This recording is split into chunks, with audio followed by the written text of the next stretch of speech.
Over on Jaguar Gator 7, a new baseball video is out. In this video, we talk about the bizarre controversy of the 1970 Boston Red Sox, and how the Red Sox screwed one of their own players out of winning the batting title. Click the card in the upper right corner to watch. And now, on with our feature presentation. A while ago, and I truly mean a long time ago, I did a video about this man right here, Pittsburgh Steelers quarterback Terry Bradshaw, and how, without knowing it, he essentially predicted his entire stat line. He said, "Everybody is waiting for me to get 3,000 yards and 28 touchdowns."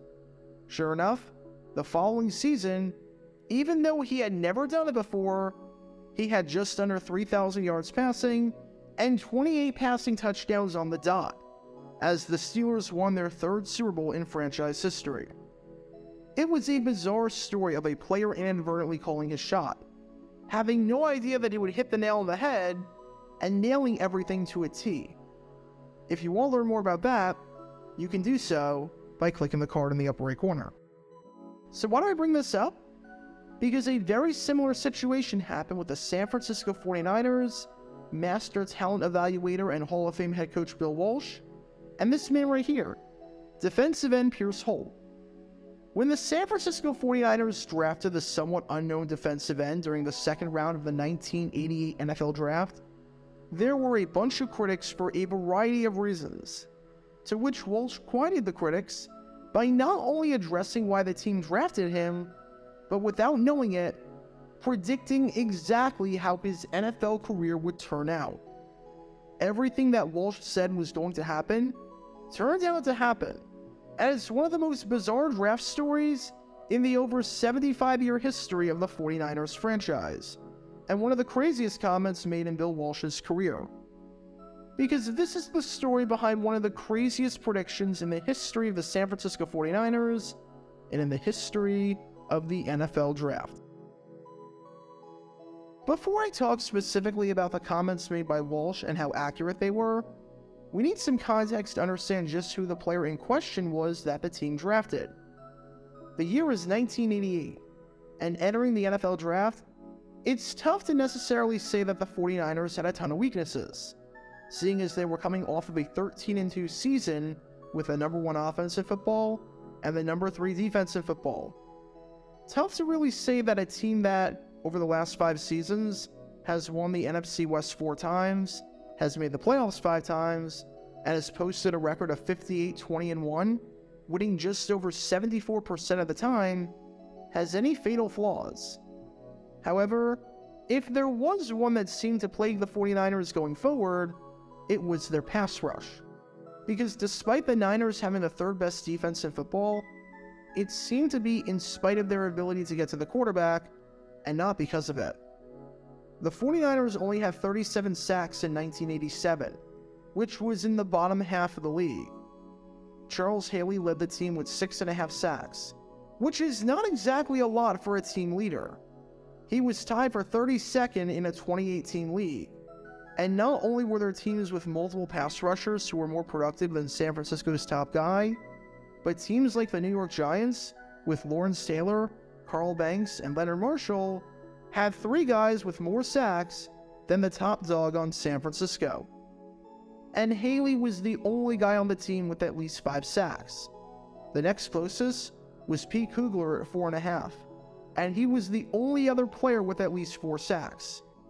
When the number 2 pass rusher on your team is tied for 71st in the league in sacks, and is tied with strike players who only played 2 or 3 games like Blaze Winter of the San Diego Chargers and Buddy Moore of the Atlanta Falcons, you know it's bad. This was a problem that could not be avoided if the Niners wanted to make it to their 3rd Super Bowl in franchise history. They needed to bolster up the pass rush badly. And with that, in the 2nd round, they loaded up on defensive end. The Niners had 2 picks in that round. With pick number 33, they chose Miami defensive end Danny Stubbs. But that's not who we're focused on. Rather, we're focused on the man that you've been watching this whole time, the man chosen with pick number 39 out of Angelo State, none other than Pierce Holt. Now, Angelo State isn't exactly a football powerhouse, as they're a school in Division II that plays their games in Texas. Unsurprisingly, there was no footage available of Holt from his college days. However, by the time he left the Rams, he was one of the greatest defenders, and hands down, the greatest pass rusher in program history. He ended his career with 21.5 sacks, which was a school record at the time, and blew past the previous record of 16, breaking the previous record for sacks by roughly 35%, which shows just how dominant he was. And he played an instrumental part in helping Angelo State make it to the Division II playoffs in 1987 for the first time in school history. The accolades for Holt that show his dominance at the collegiate level go on and on. He led the team in sacks in 1985. He was a 3-time first-team All-Lone Star Conference selection, and was named the Lone Star Conference Defensive Player of the Year twice. He was named the Small College Defensive Player of the Year in 1987. He's a member of the Angelo State Hall of Honor. He's a member of the Division II Football Hall of Fame. He was named the Lone Star Conference Defensive Player of the Decade for the 1980s. He was named to the Division II Team of the Quarter Century, spanning the final 25 years of the 20th century, and he's a member of the College Football Hall of Fame. Basically, everything that you could possibly want out of a guy, Holt delivered that and then some, because he left Angelo State as hands down the greatest player in school history. It had been 6 years since 1982 that an Angelo State player was drafted, and it had been 20 years since 1968 with defensive back Charlie West that an Angelo State player went in the first 2 rounds. But Holt was going to make some history and etch his name, because with pick number 39, the San Francisco 49ers made him a member of the NFL and gave him the opportunity to continue his pro football career. And immediately, eyebrows were raised. The main reason they were raised, oddly enough, didn't have to do with the school he was playing at, and the fact that they chose a Division II player inside the top 40 picks who, let's be honest, did not face great competition. The main reason they were raised didn't even have to do with his weight, and the fact that he went from 180 pounds by the end of high school to just under 280 pounds by the time he graduated, putting on a ton of weight in a relatively short period of time to play the position. The main reason they were raised didn't even have to do with his medical deficiency, which was that he was blind in his left eye due to lazy eye, and had to wear a shield over his helmet to protect himself. Rather, the main reason that they were raised was because of his age, as Holt was already 26 years old. He was supposed to be entering the prime of his career, and here he was, coming out of college.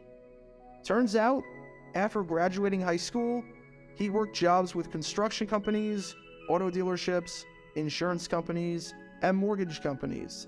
And the only way under the NCAA rules at the time that he could play 4 years of football was to not go the Division I route. He was significantly older than his peers, and in his mid-20s was going up against offensive linemen who legally could not drink. As Holt said, "I was so old, my teammates call me Coach Holt." For some perspective, Jalen Hurts has been in the NFL for 3 years and has already accomplished a lot, and he's only 24, so right now, he's 2 years younger than Holt was when he got drafted. What on earth were the 49ers doing? Drafting a Division II player who's 26 and who's blind in one eye? Obviously, if you watch him play in college, you'll know that he's a legitimate football player. But if you had no film on the guy and never saw him play, and just read that synopsis, you would think that it was some kind of a joke. And with reporters and others criticizing the pick left, right, and center, Bill Walsh defended himself. He admitted that Holt's age was something that couldn't be avoided. It was the elephant in the room, or the 800-pound gorilla in the room, or whatever you want to call it. You couldn't not realize that this guy was 26 and was on the really old side of things for rookies. But in Walsh's eyes, it didn't matter. None of that mattered, because as Walsh said after praising Holt for being a powerful player who was durable enough to play on the team's defensive line, he may not play 10 years, but if he plays 8, that's okay with me. Keep that quote in mind. The translation of that quote is pretty simple. The man can play. Yes, he's on the older side, and yes, this means he probably won't be able to have an incredibly lengthy, decade-long career and play super long time. But he can still play. He can help us win now. And even if he'll only play 8 years, they're going to be incredibly productive years that justify the pick wholeheartedly. Walsh said that Holt was going to have an 8-year career and was going to be great while doing so. Now, you don't exactly see coaches flat out predicting what's going to happen to their players after the draft with how long they're going to play. They just came into the league, and you're already predicting when they're going to walk away, when their body won't be able to take it anymore, and when they're going to retire and hang up the cleats. Imagine if, after the Detroit Lions drafted Hendon Hooker, who's on the older side of things at 25 years old, head coach Dan Campbell said, well, he might not play 15 years, but we think he's got 12 years in him. A comment like that would seem ridiculous, right? Yet, that's exactly what Bill Walsh did. Holt's not going to play a decade. You'd like for your second-round pick taken in the top 40 to play a decade, but that's just not feasible or realistic. It's not going to happen. However, we think he's going to play 8 years, and he's going to be awfully good while doing that. Well, guess how many years Pierce Holt played in the NFL? You guessed it, 8 years. 8 on the dot. Maybe Walsh deliberated on that comment, or maybe he just made it in passing. But whatever the case, Walsh was right on the money. He predicted that Holt would have an 8-year career, and sure enough, Holt had an 8-year career. No more and no less. And it's not like these 8 years were spent as a journeyman where he made no impact. No, he completely justified San Francisco's somewhat bizarre selection on paper to take the man. Because in those 8 years, he started 91 games and played 5 seasons with San Francisco from 1988 to 92 before anchoring the defensive line of another NFC West team, the Atlanta Falcons, from 1993 to 95. In his NFL career, Holt finished with 37 sacks, including 10.5 sacks in 1989 as he helped guide the 49ers to their 4th Super Bowl in franchise history, with the highlight being an unbelievable 4-sack game on Monday Night Football against the New York Giants in one of the greatest defensive performances in the history of Monday Night to this day.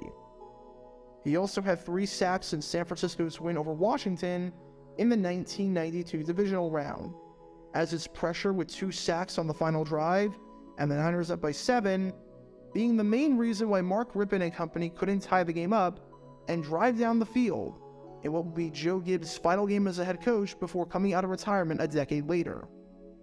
And during that same 1992 season, his last in San Francisco, not only did he start all 16 games for the team, but he was named a Pro Bowler for the first and only time in his career, as well as an AP second-team All-Pro, and was regarded as one of the top defensive linemen in pro football. Not bad. Not bad at all.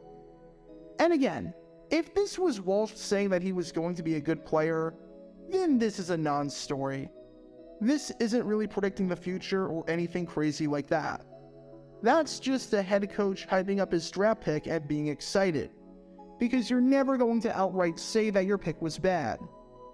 But it was the fact that Walsh called his career trajectory on the money and predicted just seconds after drafting him that he wouldn't play a decade in the league, and his career would be cut relatively short, but he would play 8 years. And sure enough, he played 8 years on the dot. Bill Walsh was a lot of things. He was a mastermind when it came to scheming offenses. He was an amazing coach. He was a winner. He was a heck of a talent evaluator. And he was one of the announcers of all time. As of all the announcers to ever work for the NFL and NBC, he was definitely one of them. But in 1988, he was also a fortune teller and a man who could read into the future. Because when it came to this man right here, Pierce Holt, Bill Walsh knew exactly how his career would pan out. Get your official Jaguar Gear 9 merchandise by going to jj9shop.com, and be sure to like and subscribe, as it really helps the channel out a lot. Join me every Wednesday night where we'll play NFL Trivia for cash prizes at 9 p.m. Eastern over on Twitch. To learn more about the history of college football, subscribe to Jaguar Gator 8. To learn more about the history of Major League Baseball, subscribe to Jaguar Gator 7. Also, special thanks to all of our Patreon supporters for helping out the channel. Your support is greatly appreciated. See how you can become a patron and request future video topics in the description below.